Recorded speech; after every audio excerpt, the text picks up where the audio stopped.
जय हिंद दोस्तों, स्वागत है आपके अपने YouTube चैनल A1 एग्रो में। दोस्तों शुरू करते हैं 10 क्वेश्चनों की मॉक सीरीज का 13वां पार्ट, जहां पर आज का अपना टॉपिक है मृदा विज्ञान। मृदा विज्ञान के ऐसे 10 इंपॉर्टेंट क्वेश्चन जो हर एक एग्जाम में पूछे जाते हैं। ओके दोस्तों, जिसमें पहला क्वेश्चन आपके सामने, मृदा शब्द की उत्पत्ति सोलम शब्द से हुई है, जो कि डॉट डॉट भाषा का शब्द है। यानी कि कौन सी भाषा का शब्द है? ऑप्शन है ग्रीक, लैटिन, अरबी या जर्मन। दोस्तों इसका सही आंसर हो जाएगा बी ऑप्शन, लैटिन भाषा। देखो दोस्तों, जो अपन सोइल वर्ड बोलते हैं, सोइल वर्ड की उत्पत्ति सोलम शब्द से हुई है। और सोलम जो शब्द है ये लैटिन भाषा का शब्द है, जिसका अर्थ होता है आंगन या फर्श। सोलम का मतलब होता है फर्श, और इसी सोलम शब्द से सोइल शब्द बना है, जो लैटिन भाषा का शब्द है। और इस सोइल शब्द जो सोइल है, इसी को अपन मृदा कहते हैं। ओके दोस्तों, नेक्स्ट क्वेश्चन आपके सामने दूसरा क्वेश्चन है, क्ले मृदा के कणों का आकार होता है। ऑप्शन ए 0.02 mm, 0.002 mm और 0.002 mm से कम, और डी ऑप्शन है 0.002 mm से अधिक। दोस्तों इसका सही आंसर जाएगा सी ऑप्शन, 0.002 mm से कम। देखो दोस्तों, जो क्ले कण होते हैं मृदा कणों का सबसे छोटा आकार क्ले कणों का ही होता है, जिनका आकार 0.002 mm से भी कम होता है। ओके दोस्तों, ये छोटे आकार के कण होते हैं जो काली मृदा के अंदर बहुत अधिक मात्रा में पाए जाते हैं। अगला क्वेश्चन है दोस्तों आपके सामने, तीसरा क्वेश्चन, सबसे अधिक जल धारण क्षमता वाली मृदा है। ऑप्शन है बलुई मृदा, दोमट मृदा, काली मृदा और लाल मृदा। दोस्तों इसका सही आंसर जाएगा सी ऑप्शन, काली मृदा। देखो दोस्तों, काली मृदा के अंदर जो सबसे छोटे आकार के कण होते हैं, क्ले कण होते हैं, उनकी संख्या बहुत अधिक होती है।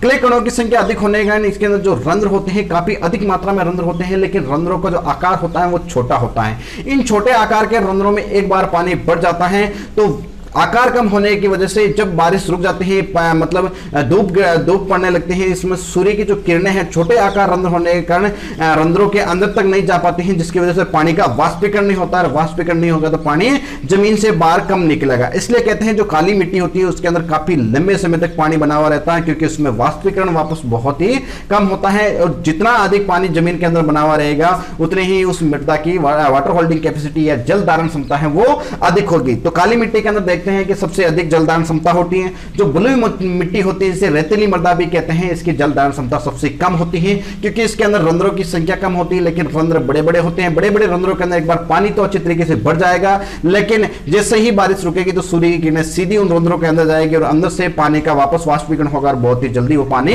सूख जाएगा, यानी कि वाष्पीकृत होकर के उड़ जाएगा, जिसकी वजह से मृदा बहुत ही जल्दी सूख जाती है, यानी कि उसकी वाटर होल्डिंग कैपेसिटी कम है। होल्डिंग का मतलब होता है कितने समय तक पानी मिट्टी है पानी अपने अंदर होल्ड करके रखती है, अपने अंदर जमा करके रखते हैं, कितने समय तक उस मिट्टी के अंदर पानी का जो नमी है वो बनी रहती है। ओके दोस्तों, तो काली मृदा की सबसे ज्यादा होती है।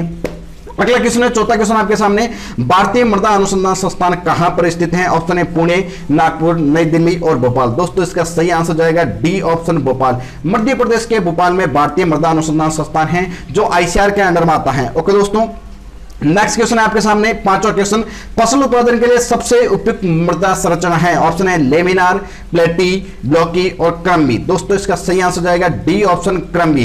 देखो दोस्तों, मृदा संरचनाएं क्या होती हैं? बहुत प्रकार की मृदा संरचनाएं होती हैं। जिस प्रकार से अपने मृदा को ट्रीट करते हैं, जिस प्रकार से मृदा के अंदर कृषि क्रियाएं करते हैं, उसी तरह की मृदा की संरचना बन जाती है। अगर मृदा के अंदर अपन फसल उत्पादन नहीं ले रहे हैं, लंबे समय तक मृदा है ऐसे ही पड़ी है, खेत ऐसे ही पड़ा है, तो उसके अंदर जो मृदा के कण है वो संगठन बना करके ढेले बना लेंगे, मृदा के कणों का एक जुड़ाव होकर के संगठन बन करके प्लेटें बन जाएगी। इस प्रकार की संरचना को प्लेटी संरचना कहते हैं। जैसा कि आपको स्क्रीन के ऊपर दिख रहा है, इसके अंदर प्लेटी संरचना कैसी है। इसके बाद में देखते हैं कि अगर लंबे समय तक और पड़ा रहा तो उसके अंदर मृदा के अंदर जो संगठन है वो ढेले का रूप लेकर ब्लॉक बना देंगे, छोटे छोटे ब्लॉक बन जाएंगे।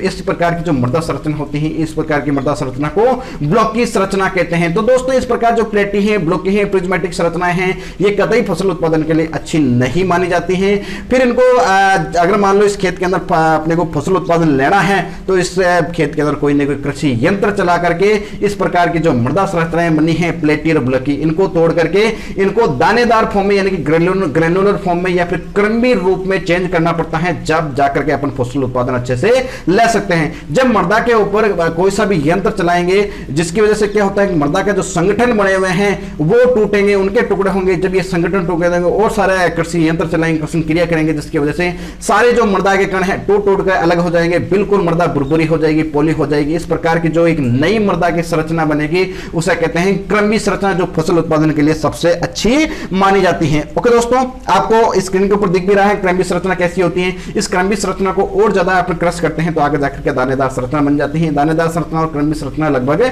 सेम ही होती है। ओके दोस्तों, नेक्स्ट बात करते हैं छठे क्वेश्चन की। मृदा रसायन के पितामह किसे कहा जाता है? ऑप्शन है एमएल ट्रूग, जेबी लिविंग, वीवी डॉक्चू और जेसन होल्डर। दोस्तों इसका सही आंसर जाएगा बी ऑप्शन, जेवी लिविंग। देखो दोस्तों, जो सॉइल केमिस्ट्री है उसके जनक जेवी लिविंग को कहा जाता है, जो जर्मनी के रहने वाले हैं। एमएल ट्रूग को सॉइल टेस्टिंग यानी कि मृदा परीक्षण का जनक कहा जाता है और वीवी डॉक्चू को मृदा विज्ञान का जनक कहा जाता है। ओके दोस्तों, नेक्स्ट क्वेश्चन है आपके सामने, सातवां क्वेश्चन। मृदा आयतन में रंध्रावकाश होते हैं? ऑप्शन है 10%, 20%, 40% और 50%। देखो दोस्तों, इसका सही आंसर जाएगा डी ऑप्शन, 50%। आपको स्क्रीन के ऊपर दिख रहा है जो ये मृदा का आयतन होता है, इसको आप 100% मान लो। इसमें से 45% जो है वो सोइल के पार्टिकल्स होते हैं, यानी कि मृदा के प्राथमिक कण होते हैं जो सॉलिड फॉर्म में होते हैं, और 50% पोर्शन होता है जो रंध्रों का पोर्शन होता है, यानी कि 50% मिट्टी के कणों के बीच की जो जगह होती है उन्हें रंध्र कहा जाता है। इसमें से 25% रंध्र जो पानी से भरे हुए रहते हैं, 25% रंध्र जो हवा से भरे हुए रहते हैं। अगर बारिश ज्यादा होती है, वाटर लॉग कंडीशन हो जाती है, जल भराव की कंडीशन हो जाती है, तब सारे के सारे जो 50% रंध्र है सारे के सारे पानी से बढ़ जाते हैं, हवा बाहर निकल जाती है। लेकिन ऐसी कंडीशन जिसमें 50% पूरे के पूरे जो रंध्र हैं सारे के सारे रंध्र हैं जो पानी से बढ़ जाते हैं, तो इस प्रकार की कंडीशन फसल उत्पादन के लिए अच्छी नहीं मानी जाती है। फसल उत्पादन के लिए रंध्रों का 25% रंध्रों में वायु होनी चाहिए और 25% रंध्रों में जल होना चाहिए। ओके दोस्तों, तो इस प्रकार से जो 95% का पोर्शन होगा, इसके बाद में 5% इसके अंदर कार्बनिक पदार्थ होता है, जैसे ह्यूमस, गोबर की खाद वगैरह, जो भी कार्बनिक पदार्थ हैं, पेड़ पौधों की पत्तियां वगैरह ये रहती हैं। तो इस प्रकार का जो सॉइल का वॉल्यूम है, जिसमें 45% सॉइल पार्टिकल्स होते हैं, ठोस पदार्थ होते हैं, 50% रंध्र अवकाश होता है, यानी कि जगह होती है, जिसमें 25% में पानी होता है, 25% में पानी और 25% में वायु रहती है और 5% में कार्बनिक पदार्थ होते हैं। ओके दोस्तों, अगला क्वेश्चन दोस्तों आपके सामने 8वां क्वेश्चन।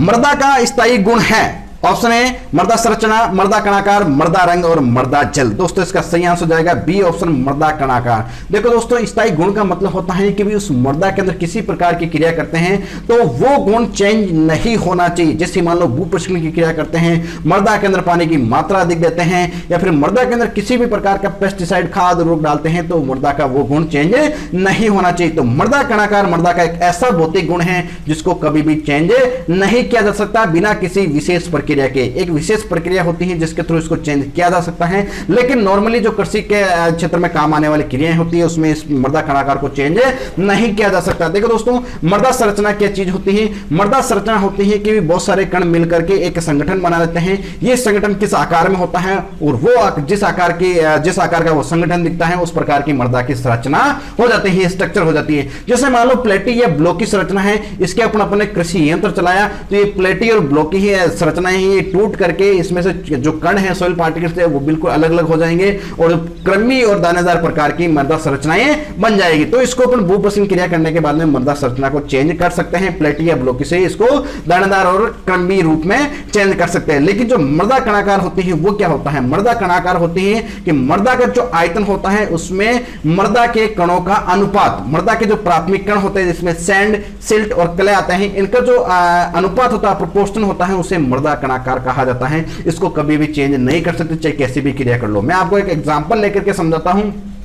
मेरे पास में 100 ग्राम किसी कोई बीज है, फसलों के बीज हैं, जिसमें से 10 बीज गेहूं के हैं, 20 बीज बाजरा के हैं और 25 बीज मेरे पास में ज्वार के हैं। तो टोटल मिलाकर के 55 बीज मेरे पास में हैं। इन 55 बीज को मैं अगर खुला खुला करके रखूं तो भी मेरे पास में 10 बीज तो गेहूं के ही होंगे, 20 बाजरे के होंगे, 25 बीज ज्वार के होंगे। और इन 55 बीजों को मैं पानी में भिगो करके या फिर गुड़ के घोल में भिगो करके एक साथ में इनका लड्डू बना दूं तो भी अगर इनकी काउंटिंग करेंगे तो 10 बीज तो गेहूं के आएंगे, 20 बीज बाजरा के आएंगे और 25 बीज ज्वार के आएंगे। बस हुआ क्या, संरचना चेंज हो गई, लेकिन जो बीजों की जो मात्रा है, संख्या है, वो तो बराबर ही है, उनका अनुपात तो बराबर ही है। सेम इसी प्रकार की मृदा कणाकार होती है। मृदा के अंदर क्ले कण होते हैं, सिल्ट कण होते हैं और सैंड भी कण होते हैं। तो इन प्रकार के, जैसे मान लो कोई एक मृदा है, उसके अंदर 200 कण तो क्ले के हैं, 300 कण सिल्ट के हैं और 500 कण है जो सैंड के हैं। अगर इस मृदा को आप खुला खुला बिल्कुल भुरभुरी करके रखते हो तो भी वही 200 कण क्ले के होंगे, 300 कण सिल्ट के होंगे, 500 कण सैंड के होंगे।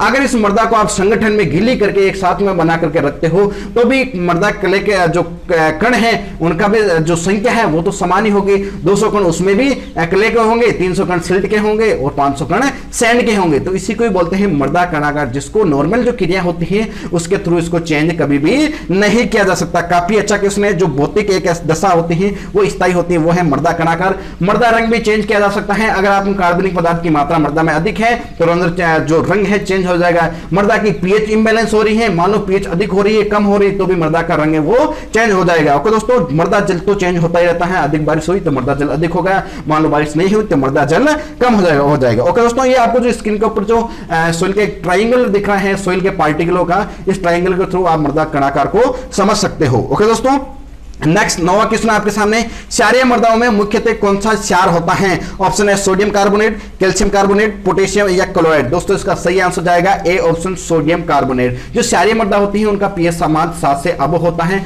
और ये 7 से अबव पीएच मान होने के कारण है सोडियम कार्बोनेट। तो क्षारीय मृदाओं के अंदर सबसे जो प्रबल क्षार होता है वो होता है सोडियम कार्बोनेट। ओके दोस्तों, अगला क्वेश्चन आपके सामने 10वां क्वेश्चन, लास्ट क्वेश्चन है, विश्व मृदा दिवस कब मनाया जाता है? ऑप्शन है 16 जुलाई, 11 अप्रैल, 4 दिसंबर और 5 दिसंबर। दोस्तों इसका सही आंसर जाएगा डी ऑप्शन, 5 दिसंबर।